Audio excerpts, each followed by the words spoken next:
This is the Business Storytelling Show, a top global marketing podcast listened to in more than 100 countries, live streamed on social media, and broadcast on DBTV. Christoph Trapp chats with industry leaders to help your company tell better business stories. Here's today's episode.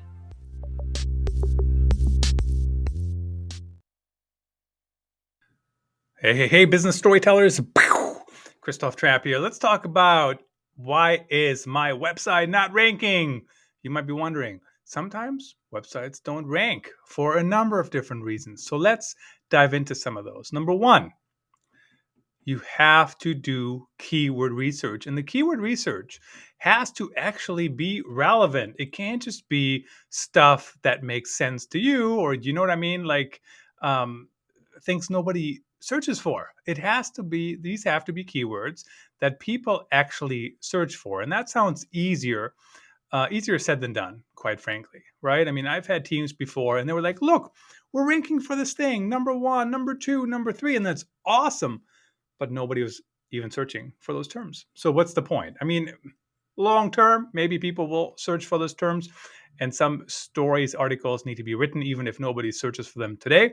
But at the end of the day, you want to maximize your content, your website optimization based on what people are already searching for. So don't get stumped by SERPs. That's the title of the corresponding article on ChristopHTrapp.com. How about that alliteration right there? Then, after the keyword research, you have to create good content. It can't just be the same lame old blah blah like everybody else. What's your unique perspective? What do you have to say that's different? How do you bring together expert opinions? That kind of thing.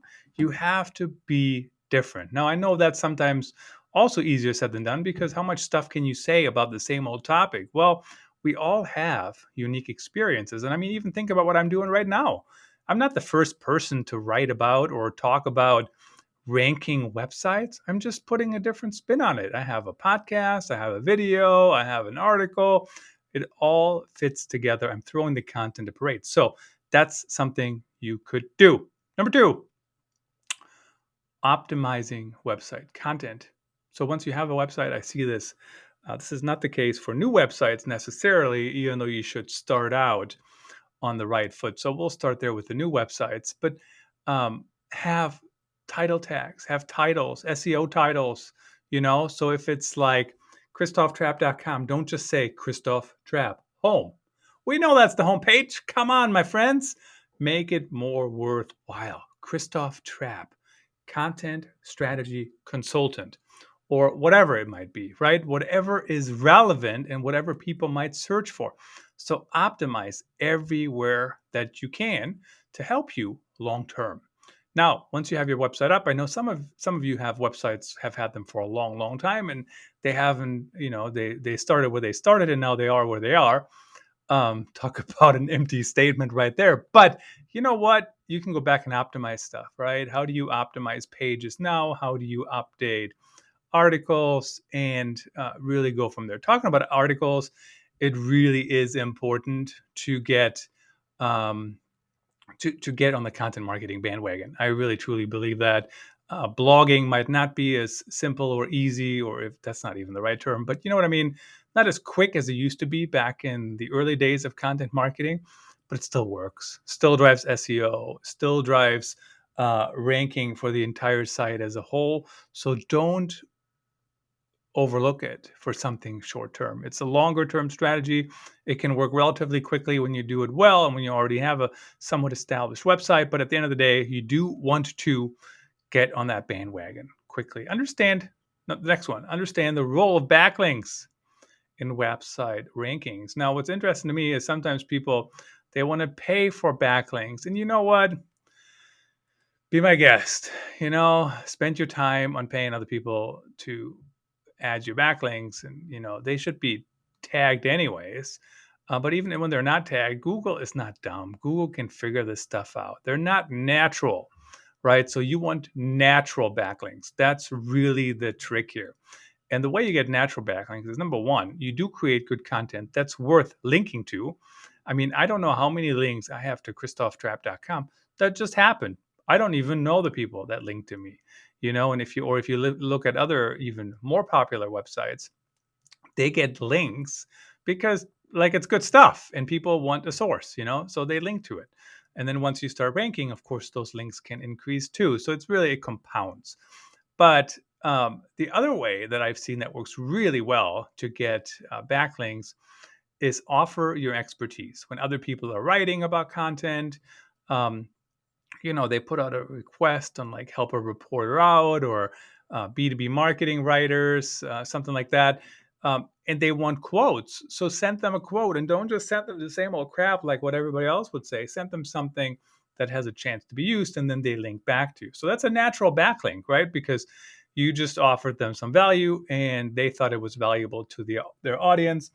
And boom, natural backlink, no money exchanged, no triangulation of links or anything like that. Very, very natural. So there's just something to think about how that works. Also, and we did have a really long episode or really more in-depth episode on this topic with Stephanie Long a while back. So look back in the catalog here on the Business Storytelling Show. But technical SEO, my goodness, people, you have to get all those things right. And that's all the technical stuff.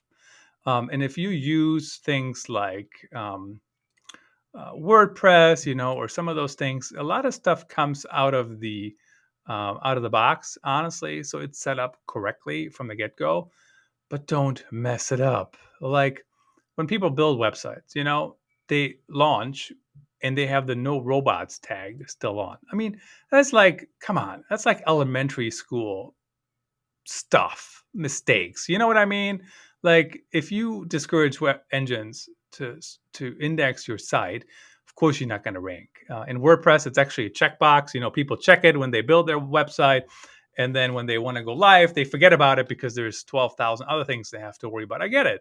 I mean, there's a lot of steps everywhere, but you have to get the technical stuff right. And the easiest way that I found to deal with that, especially as a content creator, is just use all the stuff that's already out of the box. Do you know what I mean? Like, don't mess with stuff when you don't have to. So something to keep in mind. But all those things really go hand in hand. But at the end of the day, you have to have a strategy. You have to know what people search for. You have to know who your persona is, who you're trying to reach, and what do you have to share with them that's worth it. And if you do all those things correctly and well, and in a unique manner, your website can rank. Christoph Trapp here. I'm out. Thanks for tuning in.